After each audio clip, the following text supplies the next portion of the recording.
মজার মজার খাবার দেখে তো আমার হাজবেন্ড পুরাই অবাক। তার জন্য যে এত মজার মজার খাবার রান্না করেছি আমি, সে তো বিশ্বাসই করতে পারছে না। আসসালামু আলাইকুম, কেমন আছেন সবাই?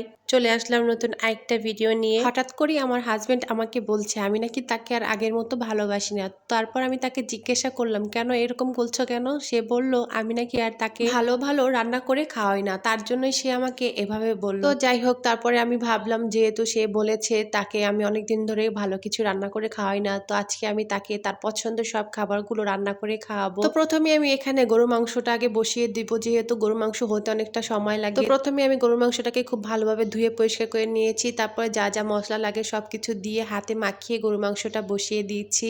আর সবসময় আমার কেন জানি গরুর মাংসটা হাতে মাখিয়ে রান্না করতেই ভালো লাগে। তো গরুর মাংসটা আমি এখানে বসিয়ে দিলাম, আর অন্যদিকে আমি ডিম শুদ্ধ করে নিচ্ছি। আজকে আমি তার জন্য ডিম রান্না করব। আসলে দেখা যায় সেভাবে হাজবেন্ডকে স্পেশাল ভাবে কিছু রান্না করে খাওয়াতে পারি না, সময়ও পাই না। তো আজকে যেহেতু শুক্রবার ছুটির দিন, সে বাসায় থাকবে, সে মেয়েকে সময় দিবে, আর এদিকে আমি তার পছন্দের রান্নাগুলো করে খাওয়াবো। তো মাংসের জন্য এখানে আমি কিছু আলু কেটে নিচ্ছি, তার তো আবার আলু ছাড়া হয় না। আলুগুলোর খোসা ছাড়িয়ে নিয়েছি, এখন আমি একটু বড় বড় করেই আলুগুলো কেটে নিব।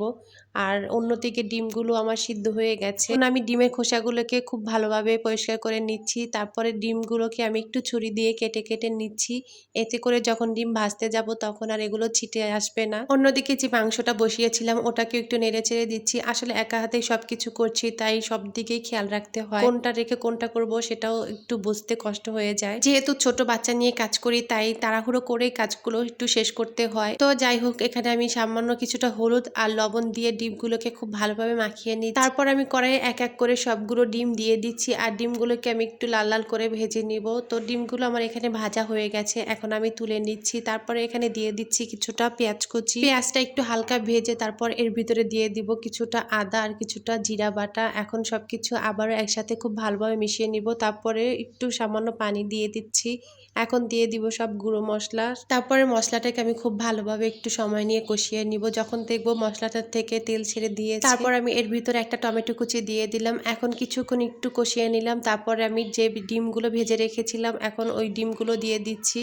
এখন সবকিছু একটু ভালোভাবে কষিয়ে নিচ্ছি। তারপরে এর ভিতরে দিয়ে দিব পরিমাণ মতো কিছুটা পানি। তারপর এখন আমি 2-3টা কাঁচামরিচ ভেঙে এখানে দিয়ে দিব, এতে করে দেখতেও খুব ভালো লাগবে আর খুব সুন্দর একটা ঘ্রাণও আসবে। আর অন্যদিকে যে মাংসটা বসিয়েছিলাম ওটা আমি খুব ভালোভাবে কষিয়ে নিয়েছি, আর মাংসটা এখানে 80% সিদ্ধ হয়ে গেছে। এখন আমি এর ভিতরে আলু আর 3-4টা রসুন দিয়ে দিলাম। এখন আমি এগুলোকেও খুব ভালোভাবে কষিয়ে নিব। মাংসের ভিতরে যে রসুনগুলো দেওয়া হয় এগুলো কিন্তু খেতে অনেক ভালো লাগে। আপনাদের কার কার এই রসুনগুলো খেতে ভালো লাগে অবশ্যই কমেন্ট করে জানাবেন। তো এখানে আমার ডিম ভুনাটা হয়ে গেছে, এখন আমি চুলা থেকে নামিয়ে নিয়েছি। আর অন্যদিকে এখানে আমি আধা কেজির মতো পোলার চাল নিয়েছি। এখন আমি পানি দিয়ে খুব ভালোভাবে পোলাও চালটা পরিষ্কার করে নিব। 3-4 বার আমি পানি পাল্টে পাল্টে ধুয়ে নিয়েছি। এখন আমি কিছুটা পানি দিয়ে চালটা ভিজিয়ে রাখবো আধা ঘন্টার মতো। তারপর আমি অন্যদিকে এখানে একটা হাঁড়িতে কিছুটা তেল দিয়ে দিলাম। এখন দিয়ে দিয়েছি কিছুটা পেঁয়াজ কুচি। পেঁয়াজ কুচিটা আমি একটু বাদামি করে ভেজে নিয়েছি। তারপর যে পোলাও চালটা ধুয়ে রেখেছিলাম এখন আমি ওগুলো দিয়ে দিচ্ছি। পোলাও চালটা দিয়ে এখানে আমি খুব ভালোভাবে ভেজে নিব। তারপর এখানে আমি কিছুটা আদা রসুন বাটা দিয়ে দিলাম, আর দিয়ে দিলাম পরিমাণ মতো লবণ। এখন চালটাকে আমি আরো একটু সময় নিয়ে ভেজে নিব। আর এখানে আমি আরো 2-3টা কাঁচামরিচ দিয়ে দিয়েছি। তো চালটা আমার এখানে প্রায় ভাজা হয়ে গেছে। এখন আমি এখানে পরিমাণ মতো পানি দিয়ে দিচ্ছি। তারপরে আমি ঢাকনা দিয়ে ঢেকে দিব। আর অন্যদিকে যে মাংসটা রান্না বসিয়েছিলাম সেটাও আমার হয়ে গেছে। এখন উপর দিয়ে কিছুটা জিরা গুঁড়ো দিয়ে দিয়েছি, তারপরে চুলা থেকে নামিয়ে নিচ্ছি। অন্যদিকে যে পোলাওটা বসিয়েছিলাম ওটাও বলক চলে এসেছে। এখন আমি একটু নেড়েচেড়ে দিচ্ছি, তারপর ঢাকনা দিয়ে ঢেকে আবারও 10 মিনিটের মতো দমে রেখে দিব।